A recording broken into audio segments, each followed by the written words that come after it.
The echoes of our upbringing often reverberates well into adulthood, shaping how we perceive ourselves and navigate the world around us. The inner critic, that internal voice capable of fostering self-doubt and negative self-talk, can often find its roots in early experiences and interactions with our parents or primary caregivers. In this video, we're delving into the parent's role in their adult child's negative inner critic, examining the potential origins, impact, and strategies for fostering a more compassionate self-narrative.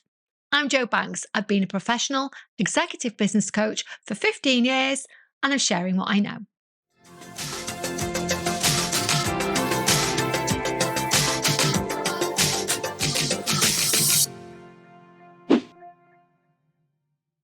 Unravelling the origins of your inner critic.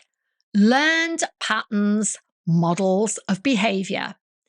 Children are keen observers. They learn by absorbing the behaviours and attitudes exhibited by their parents. If a parent regularly engages in self-critical or negative self-talk, the child will likely internalise these patterns, paving the way for developing their own inner critic. If you speak negatively about yourself around your own children, you may want to consider modifying that behaviour. Children do not respond to "don't do as I do as I say." Children subconsciously absorb everything that they see and everything that they hear. They don't have any other external references and will repeat what they see you say and do, even if you tell them not to. It all goes on in the subconscious. Parental expectations and external standards. Parents often convey expectations and standards for their children. While constructive guidance is essential for growth, unrealistic or perfectionistic expectations can instill a fear of falling short, contributing to a harsh inner critic in adulthood. I see this in many of my clients. When I investigate where their inner critic comes from, it can derive from unrealistic expectations of parents, often because of their own unmet needs and emotional immaturity of their parents. Conditional love and approval, linking worth to achievement.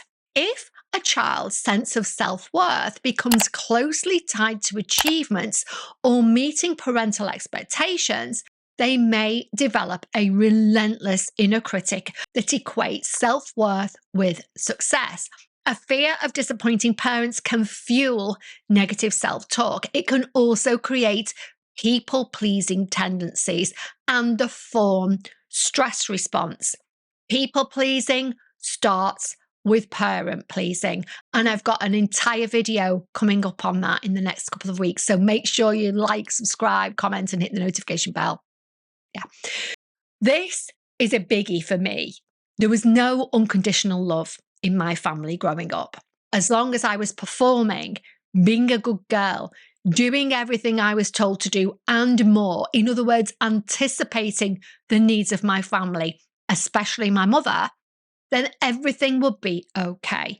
If not, no one would talk to me. I'd get passive-aggressive, dirty looks, or the look that many of us have had from our mothers. And I think we all know what that feels like.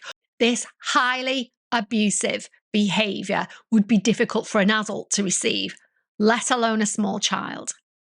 Critical parenting styles, authoritarian or neglectful approaches.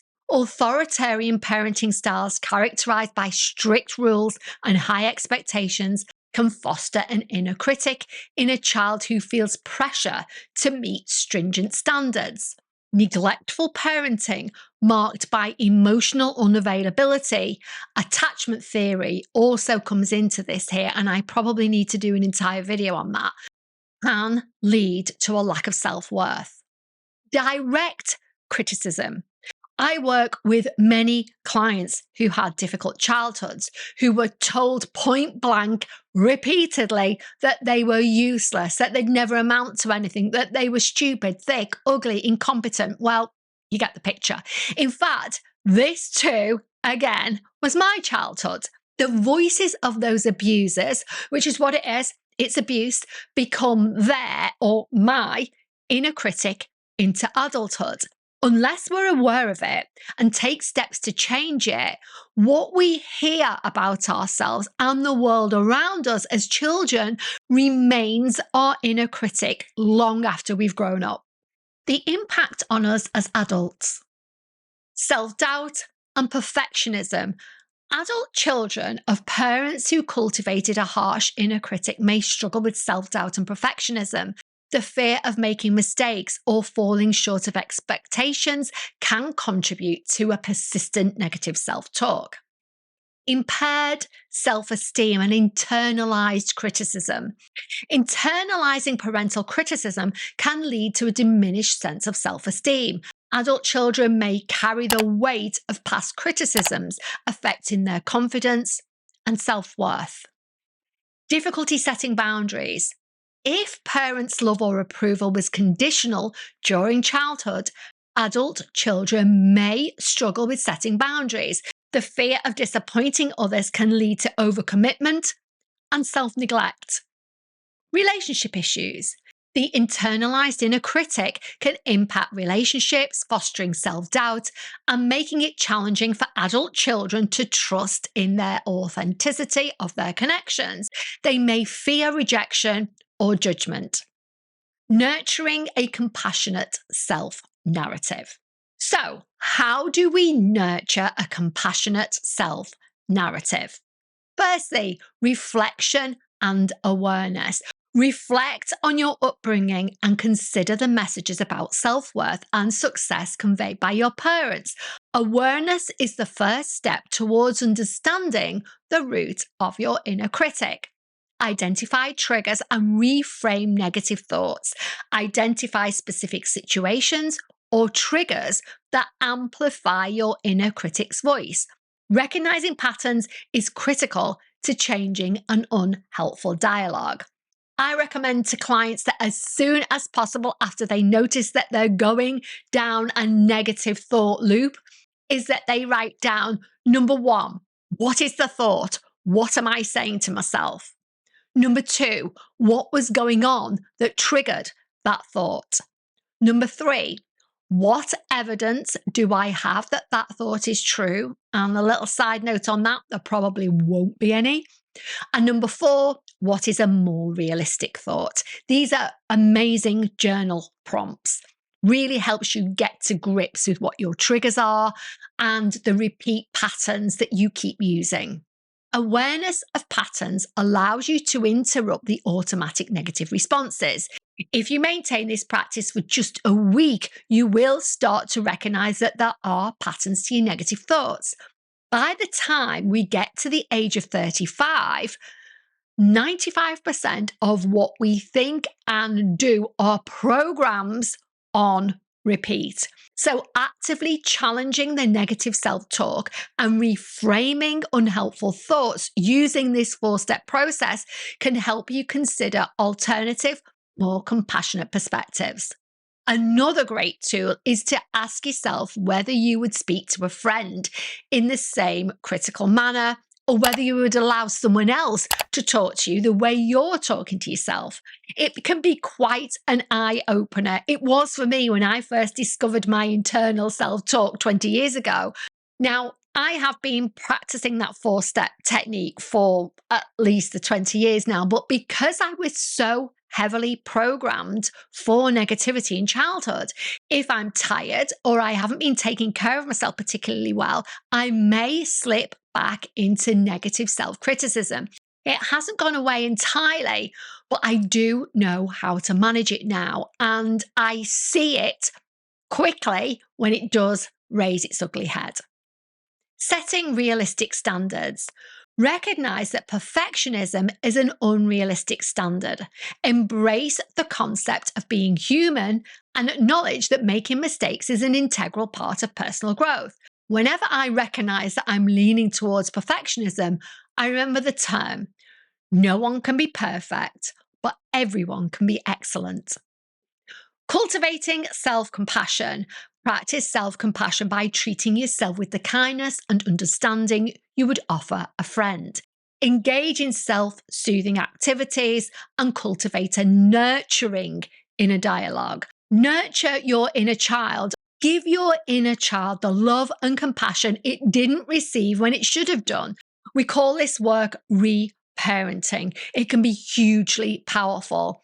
I have a picture of my 6-year-old self on my office notice board. In fact, there she is. Bless her. I keep that there so that I can remind myself that there's still a little girl in there somewhere and to be kind. Seeking therapy or coaching. If the impact of the parental role on your inner critic is significant, seeking therapy can provide a supportive space to explore and address these dynamics. Therapists and coaches like myself who are trauma informed and aware of complex PTSD, not to be confused with PTSD. Complex PTSD is different, they're very different things. But if you work with people who are aware of trauma and complex PTSD, they can offer insights and strategies to help you heal. Mindfulness practices. Engage in mindfulness practices to cultivate present moment awareness. Mindfulness meditation, self-hypnosis, breath work, yoga nidra, which is similar to self-hypnosis, and yoga can really help detach from the automatic negative responses that are rooted in the past. Mindfulness practices should not be dismissed out of hand. I work with lots of amazing overachievers who always want to be on the go and they always are doing high impact workouts when actually what they need is the complete opposite. When we do high impact workouts, we produce more cortisol. And if we're already in the fight, flight, freeze stress response because of everything we've got going on around, producing even more cortisol from high impact workouts is not helpful. What we need to do is to work on what we call somatic healing, bringing the body and the mind back to the parasympathetic nervous system, rest and digest conditions. So those mindfulness techniques are critical, especially if you have a very stressful life. Creating a positive affirmation routine. Now, I have quite strong views on affirmations. Some people say you don't have to believe them for them to be effective, but that's not my experience. If I'm going to create an affirmation, and I do have a few that I use regularly, it has to come with some truth to it. For example, if you say to yourself, I'm enough, which I know is a really common one that a lot of people like to use. But if I just say, I'm enough, there's a small part of me that is going to go, no, you're not. No, you're not. You're an idiot. You're this, you're that, you're the other. If I'm going to create an affirmation, it has to have some truth to it. If you say something like, I have the power to change at least one small thing today that will make my life better, that is possible and achievable. That's a great affirmation. Develop a routine of positive affirmations that feel right for you. Repeat the empowering statements regularly to counteract the negative messages of your inner critic. If you repeat them enough times, you'll create a new neural pathway in your brain and the new affirmation will stick. Establishing healthy boundaries. Set healthy boundaries to prioritize self-care.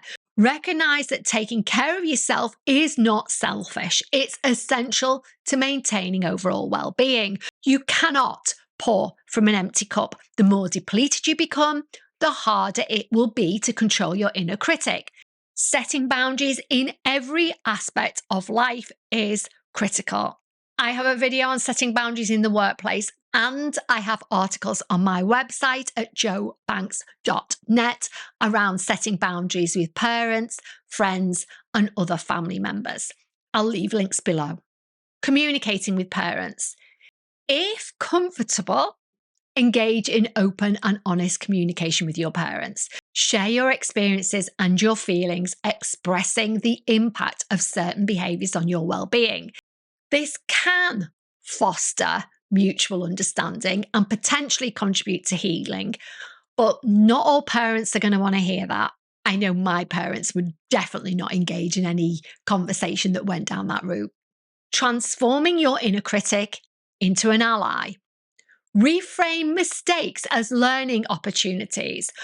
Foster a growth mindset, and I've done a video on that, link will be below, by reframing mistakes as opportunities for learning and improvement. Recognize that setbacks are a natural part of the journey toward mastery. Cultivate self-awareness. Create a reflective practice. Regularly reflect on your thoughts and emotions. Developing self-awareness allows you to notice when the inner critic arises and empowers you to choose a more compassionate response. I've mentioned the power of journaling in lots of different videos. It's clinically proven to have massive beneficial effects on our physical and mental health. Writing down what's bothering you helps your brain process things in a way that only talking to others comes even close to. Express gratitude for achievements. Using gratitude is another science-backed tool for creating positivity.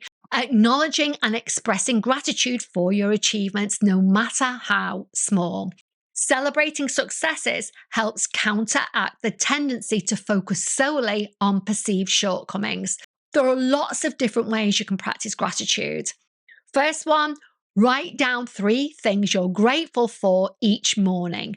Try and choose different things every day and feel that gratitude. Number 2, before you go to sleep, look back on your day hour by hour and pick out all the things you're grateful for. It's a great way to give your brain something positive to focus on while you sleep.